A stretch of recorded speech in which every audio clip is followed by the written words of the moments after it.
Welcome back to Journey Map, the Craft&Crew podcast where we dive deep into the leading minds behind the world's top creative agencies and industry experts. My name is Dave Hale, and today I'm joined by special guest Jesse Reed, co-founder of Order. In this episode, we discuss Jesse's journey from Cincinnati to New York, his rise through the design world, and how mentorship shaped his path. I hope you enjoy this conversation, and thank you for taking this journey with us today. Jesse Reed, founder of Order and partner at Order. Welcome to Journey Map. Yeah, thanks so much for having me. So where to begin? I know where I want to begin, but just to put into context for everyone, Jesse, we just had another episode we recorded with another Pentagram alumni, and they said something interesting, and I knew that you were coming up for this interview, and they basically said, do you realize how difficult it is to reach partner status at Pentagram? Like, effectively, no one does it the route of you start and you work your way up. Because I had insinuated that they had worked their way up, and they said, oh, actually, no one at Pentagram works their way up. The only way to become a partner is sometimes, like, maybe if you leave and then get invited back as a partner. So we're kind of, this isn't starting at the beginning, but I wanted to give this for some context. You do have this distinction of going from design intern to designer to associate partner. And so I just wanted to actually start there because it's like fresh out. Like, it was 2 days ago I had this other conversation. So what's your seat? Who did you bribe? Like, what, so first of all, is that an accurate portrayal of how career evolution at Pentagram can happen, or are you a unique situation? Yes and no. So I'll clarify, associate partner is not the same as partner, but the intern to designer to associate partner is a fairly common, that has happened to many people who start there at the intern level, which many at least used to. I'm not so sure if it's exactly the same now. I mean, that was, almost over 10 years ago, but it used to be very common that people would start at that level and go up. But associate partner is actually the highest position you can have before the partners. So it is not a partner position. That is very different. But that is, was the highest position. So at that point, it's like either someone stays there for however long they want to stick it out, or like us starting Order, we decided, okay, this is the highest we can sort of get here. Maybe it's time to look at doing it on our own. But that's kind of the Pentagram way, right? Like, people rise up and then it kind of spits out. It's almost like an incubator for boutique design studios. It's like the people rise and then you break out and start your own thing. Yeah, it's pretty rare so I was there for just about 6 years, which is long, given, the average probably being, I don't know, 2, maybe 3. I mean, there's some people that have crossed over the decade boundary, but that's pretty uncommon. So yes, I would say there's a lot of, turnover, but not in a bad way. I think an incubator is a better way to put it, where you go there. It's basically going to second college or university. You learn so much, and then you go on, and you sort of done your master's, and then you're prepared for more. So I would say that's pretty common. Yeah, the way it was presented to me in this other episode was you can only be there for 2 to 3 years because you are going to, treat it like college or university and give it 120% for the 2 to 3 years, and then you will have to leave because it's not sustainable after the fact. But it's like, to me, that, to be clear, this is like after my own heart. Like, I'm drawn to these stories, and actually, where I wanted to go with all this is the fact that you not only interned there, but you also interned at Christie's and Hornell Anderson Design Works. Like, you had several internships. Now, were these internships that were formal through your schooling at the University of Cincinnati, or were they like after school, or how did these internships kind of weave their way into your journey? Yeah. So they were formal. So they were part of the curriculum, like the program that I was in at UC. It's technically called a co-op program. And so a co-op is the same thing as an internship, but it's a professional practice program at the university that all design students do. I think engineering did it, maybe nursing. Like, there were a few other schools within the university, but essentially, when I was in school, it was a 5-year program, and we were on the quarter cycle, so it wasn't semesters. So you went to design foundations your whole freshman year, and then for the next 4 years, you would alternate working for a quarter and then school for a quarter, and working, school, working, school. So the 6 internships, technically I did 5 and then I traveled Europe for one of them, which like was an option to do a travel quarter. But those 5 internships or co-ops were required. There was like a pass fail. And yeah, so when you graduate, everybody in that program has a pretty robust resume of these co-ops and internships, and it makes it slightly easier to enter the actual professional world after school. Now, so I'm assuming that they're not paid, or are they paid? They're all paid. Okay, Totally. interesting. It's actually Yeah. like really frowned upon if you didn't do a paid internship. And there are employers that have like a recurring cycle or relationship with the university that they always take co-op students. So like those ones are for sure like they're paid. I did one that was unpaid. So I did 2 in one at one time because one was unpaid, and so I did another one at the same time to get paid. And that one was the one that was unpaid. It was at the Village Voice, which used to Hmm. be a newspaper here in New York. I was a photography intern. That's another interest of mine. And then I think I did that 3 days a week, and then I worked at a studio called Roger and Co. And I was like the co. I was just the intern for one person who's actually now a very, very good friend of mine. And I got paid part time for that. But all the rest were like, I don't know, whatever the lowest minimum wage salary is, but it wasn't free. So you, like you said, went to UC, University of Cincinnati, bachelor's in graphic design, and graduated in 2010. Yep. Same year as I did. So Nice. we're of the same vintage. Now you went to become a co-instructor of design ideation, seemingly months after graduating. Is this accurate? Actually, no, it was my senior year.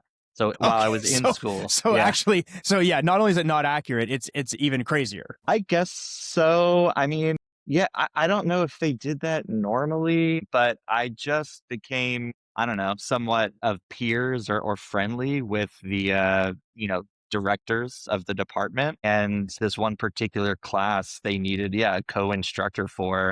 And I don't know, I didn't overthink it when they asked me. I just said, that sounds fun. Let's do it. I probably was not fully qualified, but because I was getting my bachelor of science in design. I didn't have a master's or any real teaching experience, but it was actually really fun. The students, from what I remember, they were sophomores, so they weren't freshmen. So they had some, fundamental understanding of design, and it was really great. But yeah, and then I had gone on. I've only taught one other time beyond that, but yeah, they probably shouldn't have let me do that. But it was a good experience. But you could acknowledge how bizarre and impressive this is, right? Like this is not lost on you, or is it just like, oh yeah, it was part of my life. They offered it to me, I did the thing, and like, can you look back on it and recognize? Like, I've never heard of this ever. Yeah, I don't often really think about that particular moment as being anything extraordinary. Because I mean, again, I was a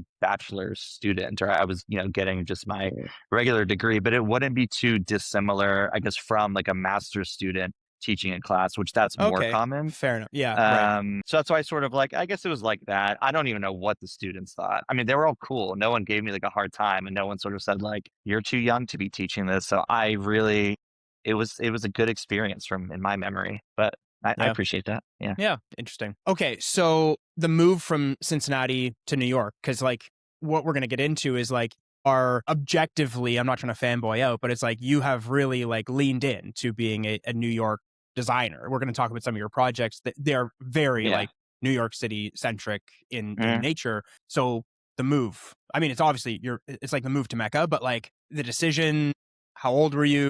What was that first year like? What was that? Yeah. So the decision was somewhat easy in the sense that it was related to the co-ops that I had done. So those things, so it was 4 of them were in New York City. So 4 out of the 6. So by the time I was graduating, I actually had a job offer in Seattle from Starbucks, like the Yeah. headquarters, to be on their design team. And it's because that Cornell Anderson that you mentioned, that was in Seattle. So that was like the one other internship that I did, which was there. So my choices were Seattle or New York. And then for whatever reason, I just wasn't super excited by the Starbucks thing. So I said, okay, let me just go to New York and see what happens there. And so I yeah, basically a month after graduation is when I moved. I had enough money to last me 3 months of rent. So my plan was just to find a job within 3 months or move back to Ohio. I mean, how old was I? I guess I had turned 21. So, I mean, in school. So I must have been either 21 or 22. It's skewed because of the 5 year program. So I was like 1 year older than people maybe typically graduating in that year. But um, when I first got to New York, I basically just told everybody that I knew that I was here. And I got a couple freelance like logo jobs, like totally random. I think they paid, which was so much to me at the time. But I remember my first logo freelance job, which was from a studio called Dress Code, which again, now I'm like really good friends with them, but it was $700. And that was just like the most amount of money I had ever been offered in my life to do anything. And it was like, that was my rent at the time. So I was like, cool, if I do this one job, I can live one more month. And then because I had done that thing where I said, hey, I'm in town, I went into Pentagram and I interviewed with Abbott Miller, who I don't think was even hiring at the time. He was just doing me a favor. But at that same moment, the creative director from MoMA had emailed everyone at Pentagram where she had come from saying they're looking for a junior designer. And they said, hey, this kid from Ohio just moved to New York. Jesse, maybe, he could be a candidate. And so she reached out to me and I interviewed and that's how eventually I got my first job. So it was a real just like timing, good timing sort of scenario. So while at MoMA, you're in the Department of Advertising and Graphic Design. So Mhm. what are the kinds of projects that you're taking on as a junior designer for MoMA? Yeah, so at that time, the whole team sort of worked in pairs. So I would be paired with an art director, and would sort of be a little team. So it would be everything from internal materials, so maybe the education department or I don't even know, like education. I mean, there's curatorial, which is obviously like the big exhibition. So we also did that. So it was between like internal communications, like signage or events, anything that needed to look like the MoMA identity. And then we also did unique identities for these special exhibitions. And so it was really fun because it was a mix of in-house design, plus you got to experiment with typography and basically, expressing some sort of visual language for an artist or an art movement for one of the exhibitions. So it was amazing, to be honest with you, because your clients were like you were all on the same team. It wasn't like you had five different clients from five different industries and they all just act and speak and think very differently. It was a very unified sort of working environment. So yeah, I loved it. So 14 years later, if you were to go to MoMA today, does any of your work live on? Well, funny you should say that because at Order in 2019, we were asked to come and redo the design system for MoMA. So in 2019, I was working as now a consultant at Order with some of like a handful of the same people that I knew from my time when I was in house. And so it started off with a brand architecture sort of system audit, and then it very quickly turned into a full design system, brand guidelines. So now at MoMA, the whole system that you see is what we developed, but here at Order and not me as a junior designer. So actually it is all changed, but I got to change it, which is maybe even cooler. Yeah. A real full circle Like moment. Yeah. 100%. And it was the job I was most like nervous about because there was so much like because I knew these people and I had to I felt like I needed to prove myself or like show them that I've grown up and now I can do Right. this sort of work and not just, take orders from people, which I love doing, but I was just so really like right out of school and sort of deer in headlights and just so, I don't know, so green to it all. When you were taking on that project, given that most of those people would have known you as the 21-year-old who was Yeah. just like, "Hey, if you give me $700, I'm good." Yeah. But they knew you as that guy. How challenging was it for you to kind of, or challenging or not, for you to kind of come in with that, 5 years later of maturity plus a Mhm. resume under your belt, the business, the studio? Right. Did you find that you were like, I guess, like, how much did you, like you said, you were trying to prove yourself that you had like matured Mhm. and grown? Did you like recess back into the 21-year-old version of yourself? Or do you think that you really like kind of came in guns blazing, like, I'm here to own this project, let's go? Yeah, more of the latter. I was like ready for it. I was excited. I wasn't, I mean, like nervous in the sense that I sort of felt like now is the time. Like this moment like is here for a reason. So I was just excited by the opportunity. And I mean, not everybody was from my initial time there. There was a handful of people, but the person that brought us in, Rob Giampetro, he was the creative director in that moment. And so he reached out because he knew standards manual and sort of our work with brand guidelines. And again, that's where that project sort of started, with that sort of structure needing to be figured out first. But he was new. So it felt like there was a new team, but also some people that also felt comfortable and like, sort of like a class reunion. But I was more excited than I was nervous, but I did feel like in the beginning when you just don't know where it's going to go, it's like, man, I hope this goes well. And yeah, there's something to prove, but it was definitely more excited energy than nervous energy. So while you're at Pentagram, you guys you take on this little side project that I guess would become a business, chip slip. So for the audience, can you describe what is chip slip and confirm you're still doing this today, right? Like it's like as a side thing I or am. My whole world is confusing because also, slight correction, timeline wise, is that chip slip happened when I was at MoMA, technically. Yeah. So that is where that, and I tell this story all the time. Like when I was working there, that's where sort of the light bulb went off. And this, yeah. So chip slip is a very, it's like a baseball card sheet, but very small for Pantone chips. Because yeah, we did so much print production and like we had like paint walls, and there was a lot of printing that we did. So we used Pantone chips all the time. And there it was literally just a number 10 envelope full of loose chips that were just spilling out. It was like a mess. And I don't know, just one day it just like dawned on me, like there must be a better way to organize these things. So I did that at MoMA, and it's went through a few cycles where I did it myself. It was called, originally it was just going to be called Slip. And then because it was sleeves for your chips, I think I couldn't like get the domain name or something. So then it was Chip Slip. Did it for whatever, let's just say like 7 or so years as that. And then in 2017, I did a licensing deal with Pantone, and it became Mm, an official Pantone product, and it got put into all their binders. Now they stopped putting it into binders, but I still sell it ongoing. So you can still buy. So yes, I still do it today. And it's been a funny little thing that I do yeah, on the side. Yeah. a little piece of plastic that could like change your life. It, almost every day I still get orders, and I don't do any advertising. Yeah, I don't do anything. It's just word of mouth. And I don't know, but like huge companies. So it's like funny when you get like sort of Estee Lauder or like Amazon or like, and there's also small studios, but it's just, I get a kick out of it that it still exists. and is this you who's like actually 100%. I pack them myself. It's sort of like my break during the day. I will sort of like take a moment, pack orders, set them on the side of my desk, and then drop them off at the post office in the morning. It's like almost a ritual that It is. yeah. And it's fun because it's still this thing that like, I'm not like so precious about it, but I just find it, and not that you asked this question, but like my very, very first company when I was 13 was a skateboarding company, and like super small scale, not impressive, but I just always enjoyed this idea of making like a small product and then delivering it to people. And so the chip slip is still like that same scale and exchange that I sort of felt when I very, very first discovered business, essentially. So yeah, Yeah. it's fun. Well, I'm going to go on my own small tangent because who would we be if not everyone having a skateboard company in their Right. arsenal at some point?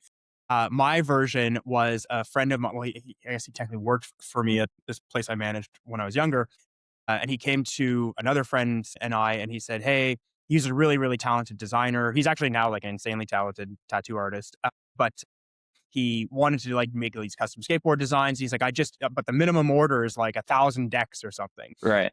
He's like, I need like $5,000 anyway. So we give him the $5,000, right? And we're like, great, we're investors in the most up and coming skateboard company ever. The decks arrived. I have no idea if he ever painted any of them or did anything. To my knowledge, they were like in the trunk of his car, basically. And then after like a year, we're like, so you're going to sell any of those skateboards? And he is like, I really just don't think I'm going to. My gosh. So yeah, you have to remember, we were like 19 years old at the time. Yeah.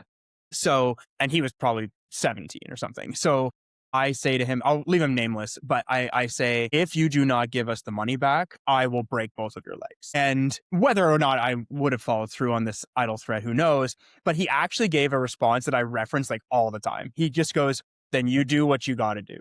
And it actually just made me realize like it was that like moment of like such despair where he Yeah. genuinely knew that he was not going to be able to pay the money back. So it was just like, I guess the cost of my situation is my legs, you know?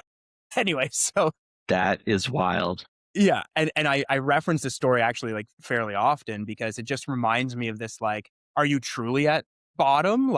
Like, Hmm. if, and at various points in our own entrepreneurial journey or my entrepreneurial journey, I'm like, sometimes I've owed people some money and stuff like that, but I have never gotten to the place of like, I guess just break my fucking legs then. Yeah. uh, yeah. Anyway, that's my heartwarming skateboard business story as well. Um, Amazing. okay, so now all of a sudden it's like, this kid, you came from Cincinnati, you had 3 months, you got to make it. Serendipitously start working at MoMA. Hmm. Serendipitously create the hottest Pantone chip slip company of all time. So hot. Yeah. And then I guess like Pentagram, it just kind of like falls back into place that there was an opening, and you go back there. So, we already spoke about kind of your rise through that model, and we're going to run out of time. There's too much we could cover, but what do you think that you took from the Pentagram experience, and that still kind of is part of your process or how you think about brand or creativity now at Order? So yeah, when I came back to Pentagram full time, I worked for the same person I interned for, which was Michael Beirut. And, inadvertently he just became a mentor of mine. And so everything that I learned was really from him specifically. I mean, I'm sure there was, external and adjacent people. Obviously, like everyone at Pentagram had an influence, but he very directly taught me so much. I mean, one of them is almost just like this bedside manner as a designer. So when you're working with clients, listening to them, being patient, not being sort of pushy, not acting like you know it all. It's just it's like half of the job. And so he really showed me without knowing, I don't think he was like instructing me, but I was just very observant on how he dealt with people and went through that process of convincing someone that this work that you're developing for them is the right thing to do, and then how they deliver feedback and how you interact with that feedback even though you might not like it. Like, it's just all of those, really, the personal aspects of being a designer. I learned that, just time and time again from him. So there was that. And I think I also, like, he exposed you to the business side of it. So you saw how proposals are written, how you negotiate, how you can be flexible for some clients and not others, all of those things. So it really, not that everybody starts a studio after Pentagram, but I think there have been a significant, group of small studios that, like you said, sort of come out of this incubator. And it's because you are exposed, like Pentagram, even though it seems so big and like, I don't know, like monolithic. It's basically a bunch of small studios under one roof. And so if you're if you keep your eyes open, you can really learn so much about running your own company in the same sort of approach or strategy that Pentagram runs it. And it's not like you're going to do the same thing, but there's so much to learn there. So yeah, it was twofold: the sort of, the humility and then the business. So without going to business school, that was basically like my crash course in that aspect of things. So while at Pentagram, you have this like playbook. It's a very Jesse Reed playbook. It's like, okay, I'm employed somewhere and I'll do a side project that takes off and I'll continue to do the side project. So I guess so. you and Hamish Smith, Yeah. a fellow designer at Pentagram, you guys create standards manual. And we're going to include links to this in the show notes, but and I'll let you describe it, but like really incredible project, if you want to call it that, but a seemingly project turned business. What was the inspiration? Explain what standards manual is and what was the inspiration initially. Yeah, well, I mean, you described it perfectly because it did start as just a standalone single project that was not meant to do anything more than this one thing, which was to reissue a very iconic document of graphic design history. It's called the New York City Transit Authority Graphic Standards Manual. It's a mouthful, which it basically now is the MTA. So it's the subway system in New York City and all the signs that again still exists today, designed by Massimo Vignelli and Bob Norda, or I mean, what we call brand guidelines. This is that version for the signage. And so we found an original copy of it. We made a website, became that website got very popular. And then a year later, we pitched the idea to the MTA to reissue the printed version of the document. We used Kickstarter. We raised around $800,000, I think, to print in books, if my memory is serving me. You'd think I'd tell the story enough that I got the numbers down, but that's pretty much around what it was. And so, yeah, it was a very unexpected success where our goal was to just print like at most 1,000 books. So ended up printing 7,000. And then, so yeah, then the short of it is a year later, we did one for NASA. So the NASA brand guidelines, that one we raised almost $1 million, did 10,000 books. And that's when it snowballed into like a quote unquote company or a book imprint that now today, to this day, I think we're on our 16th book. But it really was that isolated project and then just sort of spiraled out of control in a good way. Kickstarter, that's exactly what it did. It kickstarted a company's. It was, and that was in Kickstarter's like heyday. Yeah. So that's what it is. Yeah. So today, you just said let's say 30 minutes a day dedicated to chip slip. How much effort per day goes into standards manual in your life? Yeah, people ask me this, quite often, and I mean, every day is so different that it's not exactly the same. But I would say, just within a week, it's like 70, no, let's say like 60% order. We're not even going to get to the other company, which is called Standards, which is like a software product that extended out of Standards Manual. That's about, I mean, another like 30%. It's actually it's heavier than Standards Manual because the books basically, once they're released, I don't have to do anything day to day. It's only when we're releasing a new book, designing a new one, or doing some sort of distribution shift. So it's actually pretty minimal. It might be like, an hour of my day at most. But again, some days it might be the entire day if we're doing a new book. So it's a varied and flexible and fluid work week between all five of these companies. And I've just learned to really be like water. I don't know. Like you just Yeah. go with the flow. Whatever needs to happen needs to happen. And sometimes there's tsunamis and sometimes there's droughts, but it all seems to work out. Yeah. So this is something we share. So within our portfolio, we have 5 companies as well, Mm. and it ranges from I have an event management business. Well, and it's like really when I say event management, we design haunted houses and stuff. Very very. Wait. We can talk about that another day. But it goes from that to our like AI consultancy. So it's like Mhm. completely all over the map. And when people ask me I basically give the exact same answer as you. It's like I think when you're Yeah. in it, you don't even like think about it No. in that way. It's It's all just just like, projects to me. It's like, okay, I need to do this for that. I need to do that for like running errands, but just for different companies throughout the yeah, day. exactly. Yeah. That's exactly how I put it. Yeah. We're finally at order. So at this point, like, here's the picture I have of Jesse Reed in my mind. It's like this like New York design wunderkind. It's like you have all the ins, you've met all the right people, you've got these cool side projects, you've made millions of dollars from standards manual, like, doing successful Kickstarters. Like this guy can't fail. So you decide to launch Order. And what was the first year like? Who was the first client? Is it like a big founding origin story, or was it just like we opened the virtual door or the physical door and what happened? Yeah. I mean, it was not like an overnight success. And even like today, it's like I don't sort of just lean back and say like everything will work out because we've had many, many, many failures. But in the beginning, we had some freelance clients. Like I was doing a book for Fiden at the time, and they sort of just became an order clients once I left Pentagram and we both left and started, the studio. The first, actually, this is a good story. The client that's sort of not like bankrolled in a sleazy way, but like the one that we got paid the most for at the very beginning was for Chobani. So the yogurt.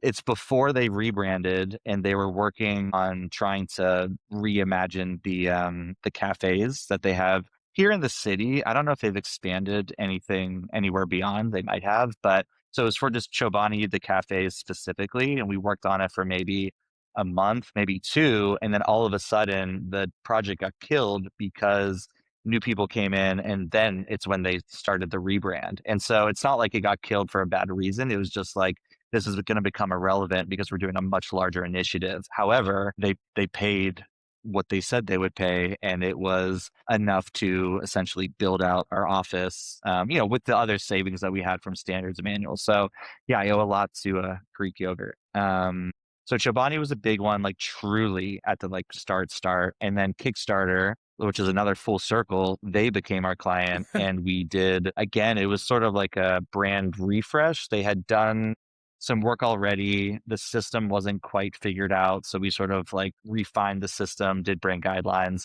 but it's the same thing as MoMA. That happened before, where we were customers and we used the platform, and then all of a sudden we were consulting and doing design work. So those were, two pretty big early on clients. And then, just month after month, things slowly grew to where they are today. So when you look, you're almost 10 years in at Order. Congratulations. So Jesse, like 10 years in, when you look in the future as a designer from a craft standpoint, tools, how the world values design and great design, like where do you think we're going, and where are you in Order going alongside it? Yeah, I mean, I'm always sort of hesitant to do the whole predict the future sort of comments because, of course, no one just knows. But I think if you use history as an example, so obviously there are advancements, things are going to develop, there will be new things, technology, process, etc.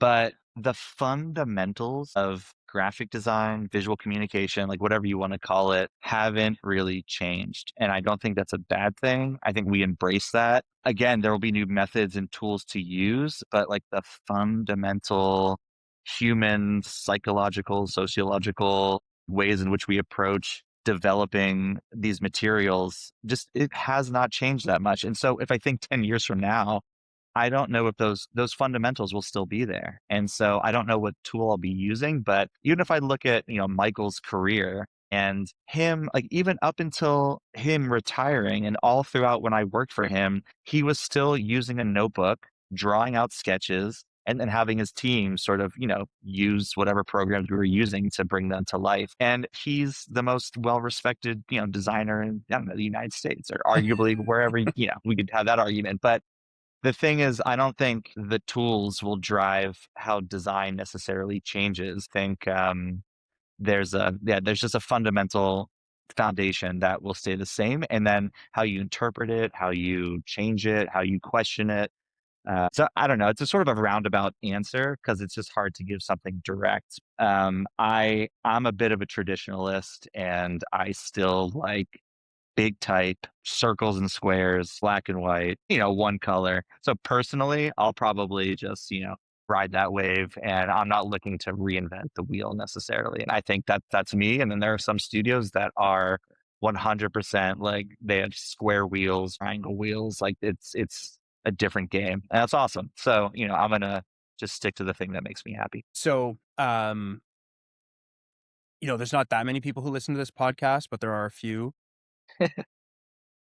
If we were to manifest, like, who is the client you haven't touched yet that you think if you had them, your style and that of Order is like the best Mhm. fit for, but that you haven't been able to work with yet? So you didn't ask me this before, and I wasn't prepared, but I actually had one that came to mind almost like recent. Maybe we were talking about it, but JetBlue Airlines.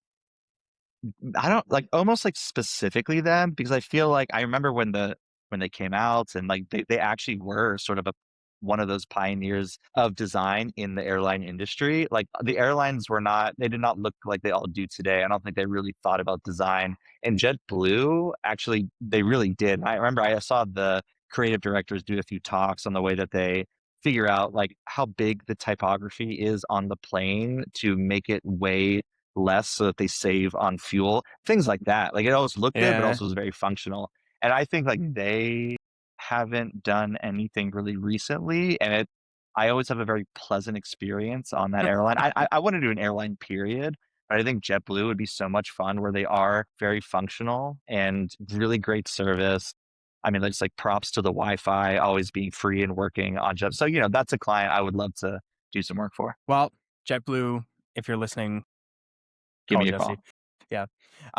So Jesse, if you were to go back, that kid at University of Cincinnati, half going to school, half teaching the school, and kind of tell them where you would wind up today, do you think that they believe this like makes sense that you got to where you did, or would it have been like a pipe dream back then? Yeah, it's a good question because so just as I sort of like roundabout answered your question around the future and like what I'll be doing or what design is going to be, I also never really thought too far into the future when I was in school. I think I was so in the moment of because I truly like I'm an educated designer and what I mean is that like I don't think I'm naturally talented. I think I learned it. And so when I was in school, I was just so enamored by like what I was learning. The more that I could see, I was just like absorbing everything that I possibly could. So my head was a little bit in the design bushes or like in the book. And I didn't think about where this is going or what the future holds for me. And that was true for every opportunity that I took on. So whether it was an internship or a new job, I was like, cool, I'm going to do this now